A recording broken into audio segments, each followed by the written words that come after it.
तेल अवीव समेत इजरायल के कई शहरों पर ताबड़तोड़ ड्रोन हमले जारी हैं। आसमान से मिसाइलों की बारिश हो रही है। गौर करने वाली बात यह है कि इन तमाम हमलों को यमन से अंजाम दिया जा रहा है। ऐसे में सवाल खड़ा होता है कि हूती ने नेतन्याहू के सुरक्षा घेरे में सेंध कैसे लगाई।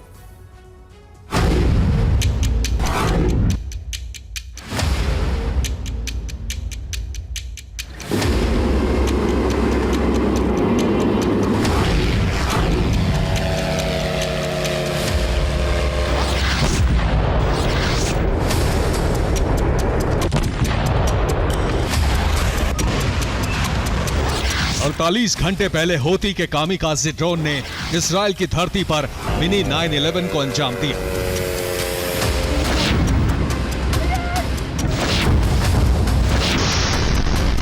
और इसके ठीक 24 घंटे बाद इस्राएल की राजधानी तेल अवीव ताबड़तोड़ ड्रोन स्ट्राइक से थर्रा उठी।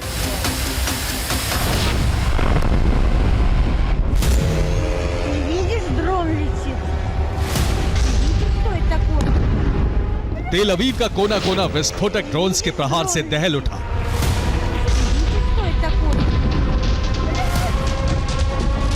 हूती के कामिकाज़े ड्रोन ने कहीं रिहायशी इलाकों को निशाना बनाया तो कहीं आईडीएफ के सैन्य ठिकाने तबाह किए।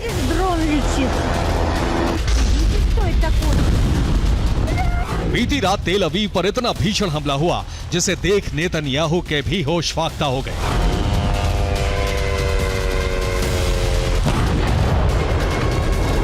क्योंकि हूती के ड्रोन्स ने इजराइल में घुसकर उसके सुरक्षा कवच को नेस्तनाबूद कर अब तक के सबसे प्रचंड हमले को अंजाम दिया।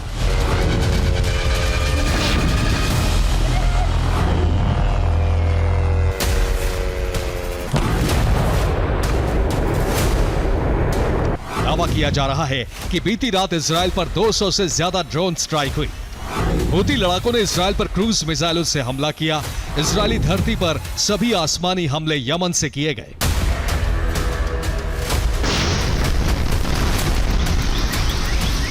बीती रात इजराइल की राजधानी तेल अवीव में फिर से विध्वंसक ड्रोन स्ट्राइक का होना बेहद ही हैरान करने वाला है।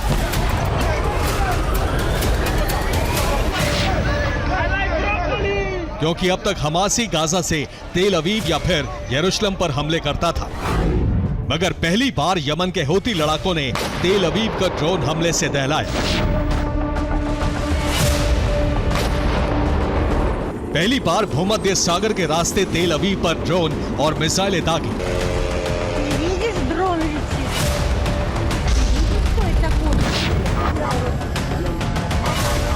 ऐसे में सवाल खड़ा होता है कि हूती ने इजराइल के सुरक्षा चक्रव्यूह को कैसे तोड़ा। इजराइल का अर्ली वार्निंग सिस्टम कैसे फेल हुआ। आयरन डोम हवाई हमले को इंटरसेप्ट करने में नाकाम कैसे हुआ।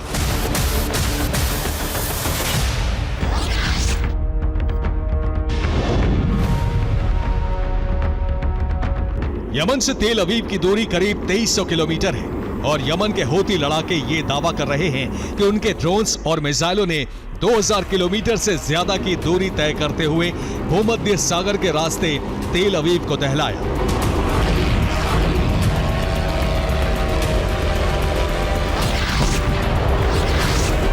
वो भी तब जब इजराइल ने वही आयरन डोम डिफेंस सिस्टम तैनात कर रखा है जो किसी भी हवाई हमले को पलक झपकते ही तहस नहस कर देता है।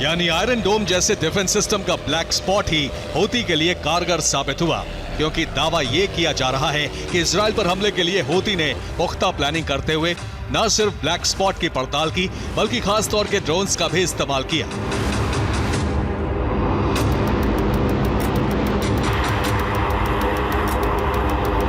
जिसने अपनी जिग-जैग मूवमेंट के साथ रडार और एयर डिफेंस सिस्टम को चकमा दिया।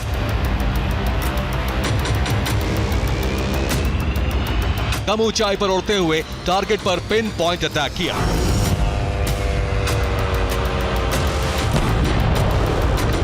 लेकिन हूती को आयरन डोम के ब्लैक स्पॉट का पता कैसे चला?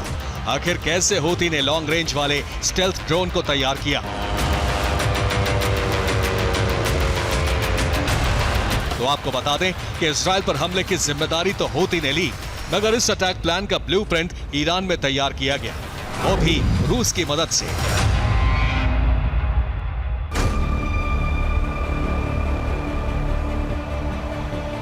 दरअसल कुछ रिपोर्ट्स में यह दावा किया जा रहा है कि रूस ने आयरन डोम के ब्लैक स्पॉट की जानकारी हूती को दी।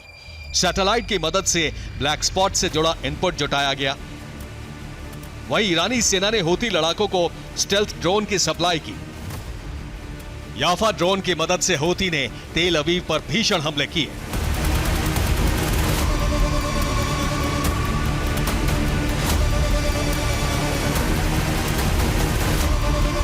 मतलब ये कि रूस और ईरान की मदद से हूती ने इजरायली राजधानी को बारूद से पाट दिया। लेकिन ये तो महज छोटा सा ट्रेलर है।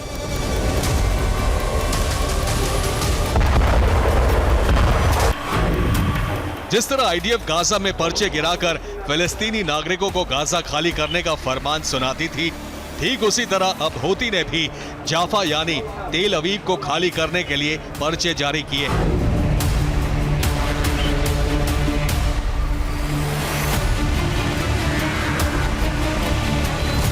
लिहाजा तेल अवीव पर हुए हमले के बाद अरब में युद्ध की आग पहले से ज्यादा विनाशक अंदाज में भड़क चुकी है, क्योंकि इससे पहले भी ईरानी प्रॉक्सी लगातार इजराइल पर टारगेट कर रहे थे।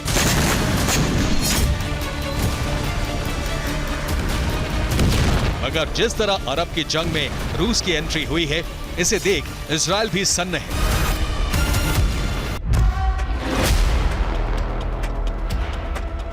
दावा तो यहां तक किया जा रहा है कि रूस ने हूती लड़ाकों को एंटीशिप मिसाइल भी भेजी है, ताकि लाल सागर में हूती का गदर जारी रहे।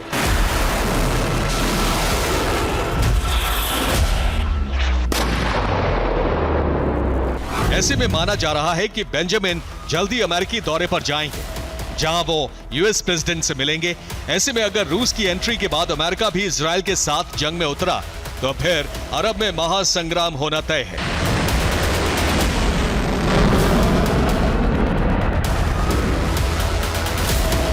बम गोला बारूद के साथ एटमी विनाशकों का इस्तेमाल तय है। Bureau report, TV9, Bharatvarsh.